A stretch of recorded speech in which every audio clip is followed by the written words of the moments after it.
Howdy, y'all. This is chapter 2 of The Mouse and the Motorcycle by Beverly Cleary. Motorcycle.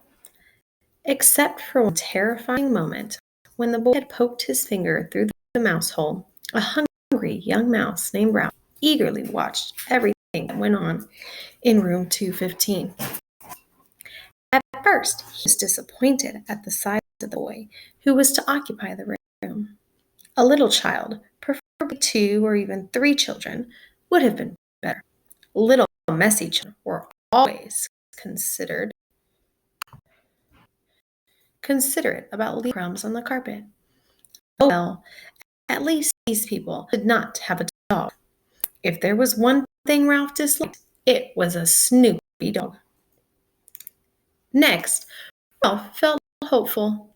Medium-sized boys could almost always be counted on to leave a sticky candy bar wrapper on the floor or a bag of peanuts on the bedside table. Ralph could reach them by climbing up the telephone cord.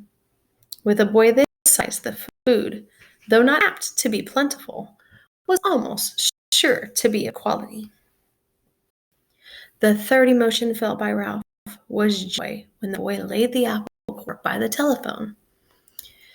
This was followed by despair. The mother dropped the core into the metal wastebasket.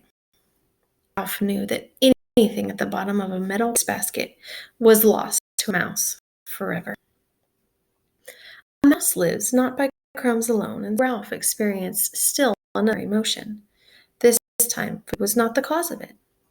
Ralph was eager, excited, curious, and impatient all at once. The emotion was so strong it made him forget his empty stomach. It was caused by those little cars, especially that motorcycle and the boop sound the boy made. That sound seemed to satisfy something within Ralph, as if he had been waiting all his life to hear it. Went the boy. To the mouse, the sound spoke of highways and speed, of distance and danger, and whiskers blown back by the wind. The instant the family left the room to go to dinner, Ralph scurried out of the cell and across the threadbare carpet to the telephone cord, which came out of a hole in the floor beside the bedside table. "Ralph!" scolded his mother from the mouse hole. "You stay away from that telephone cord." Ralph's mother was great worry. She worried because their hotel was old and down, and because so many rooms were often empty with no careless guests to leave crumbs behind for mice. She worried about the rumor that the hotel to be torn down when the highway came through. She worried about her children finding aspirin tablets. Ralph's father had tried to carry an aspirin tablet in his cheek pouch. The aspirin had dissolved with unexpected suddenness, and Ralph's father had been poisoned.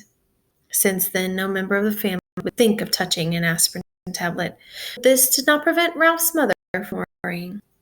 Most of all, Ralph's mother worried about Ralph. She worried because he was a reckless mouse who ate out late in the daytime when he should have been home safe in bed. She worried when Ralph climbed the curtain to sit on the windowsill to watch the chipmunk in the pine tree outside and the cars in the parking lot below. She worried because Ralph wanted to go exploring down the hall instead of traveling under the floorboards like a sensible mouse. Heaven only knew what dangers he might meet in the hall. Maids, bellboys, perhaps even cats, or what was worse, vacuum cleaners. Ralph's mother had a horror of vacuum cleaners.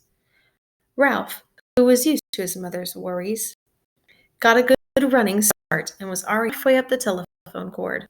"Remember your Uncle Victor," his mother called after him. Ralph seemed not to hear. He climbed the cord up to the telephone, jumped down, and ran around to the row of cars. There it was on the end, a motorcycle. Ralph stared at it and then walked over and kicked a tire. What's up? The motorcycle looked even better than he expected. It was new and shiny and had good tires. Ralph walked all the way around it, examining the pair of chromium mufflers and the engine and the hand clutch. It even had a little license, so it would be legal to ride it. "Boy," said Ralph to himself, whiskers quivering with excitement. "Boy, oh boy!" Feeling this was an important moment in his life, he took hold of the hand grips. They felt good and solid beneath his paws. Yes, this motorcycle was a good machine, all right. He could tell by the feel. Ralph threw a leg over the motorcycle and sat jauntily on the plastic seat. He even bounced up and down. The seat curved just right to fit a mouse.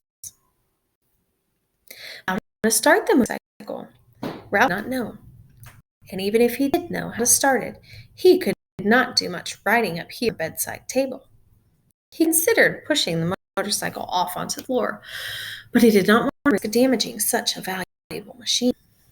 Ralph bounced up and down on the seat a couple more times and looked around for some way to start the motorcycle. He pulled at a lever or two, but nothing happened. Then a terrible thought spoiled his pleasure. This was only a toy. It would not run at all.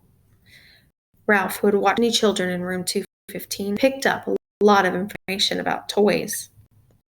He had seen a boy from Cedar Rapids throw his model airplane on the floor because he could not make its plastic part fit properly.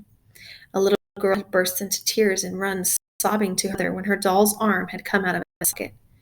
And then there was that nice boy, the potato chip nibbler who stamped his foot because the batteries kept falling out of his car.